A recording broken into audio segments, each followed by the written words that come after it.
a private corporation. Neither you and I, the people, nor the federal government for that matter, own these corporations, these so-called banks. They are owned by other corporations, known as member banks.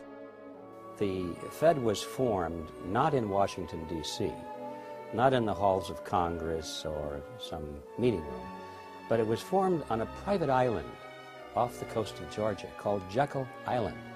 This island in those days was a club. They called the Jekyll Island Club. And its members were a relatively small group of billionaires from New York, people like J.P. Morgan and William Rockefeller and their business associates. When they went to the island, they all traveled aboard the private railroad car of Senator Nelson Aldrich. This was November of 1910, and he and 6 other men were told they mustn't be seen together, they couldn't dine together on that evening, and they must avoid newspaper reporters at all costs. One of them carried a shotgun. Just in case he had been confronted by a reporter, he was prepared to tell them that he was going on a duck hunting trip. When they got on board this railroad car, they were told not to address each other by last names, first names only. And 2 of them even went further and they adopted code names. They were concerned that the identities of all of these 7 men might be known to the servants on board the car, and that the servants might talk about it. And in that fashion, the word would get out. Even when they got to the island and went to the clubhouse, they had replaced all of the normal servants with new servants who didn't know any of these people. And they created the Federal Reserve under those kinds of conditions of great secrecy. I can assure you that very few wars of history have ever been plotted under conditions of greater secrecy than that.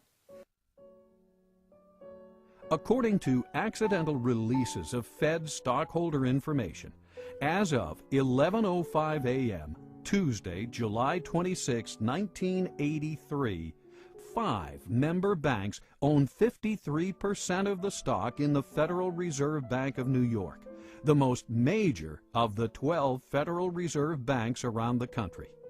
This is a controlling interest in the controlling bank. The major stockholders of this major bank, however, are confidential. No one, not even the government or the President of the United States, knows who they are, nor can they find out. We all began to lose track of this ownership on Tuesday, the 26th of July, 1983. Only a small group of elite insiders knows who these owners or controlling agents are in present time. Does this sound like a Thomas Jefferson operation? Does this so-called Federal Reserve System sound like something Ben Franklin, the man who invented the pot-bellied stove and co-authored the Constitution, would set up? Or does this system sound more like something George Orwell would write about in his nightmare book, 1984? Again, G. Edward Griffin. In those days, there was a great deal of concern among the American people about the concentration of financial power in the hands of a few very wealthy and powerful financial interests in Wall Street. They called this the money trust. And the cry in those days was to break the grip of the money trust.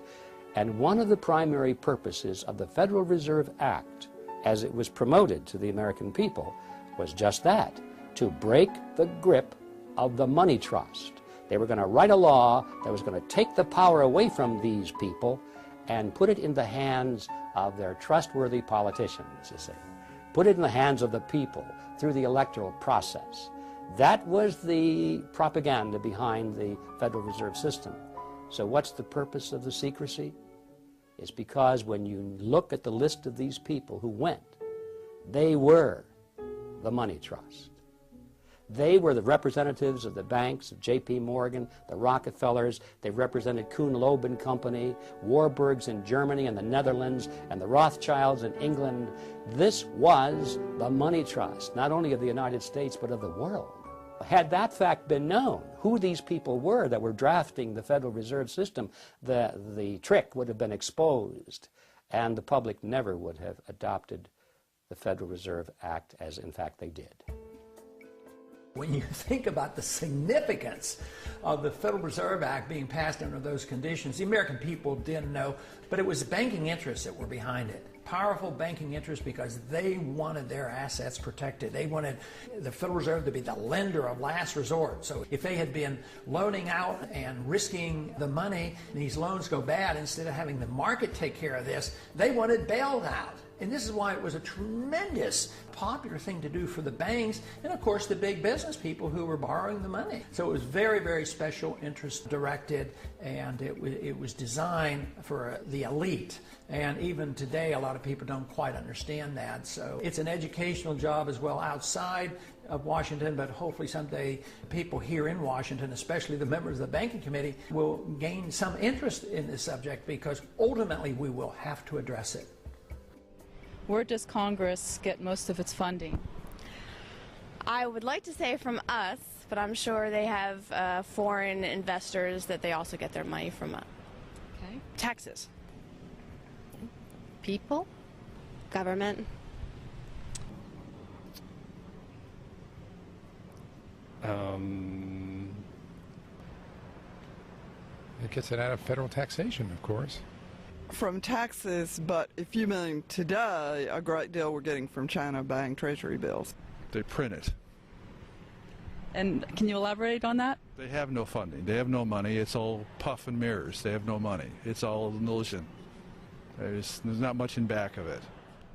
As we can see, the average American citizen has conflicting ideas as to where Congress gets its funding.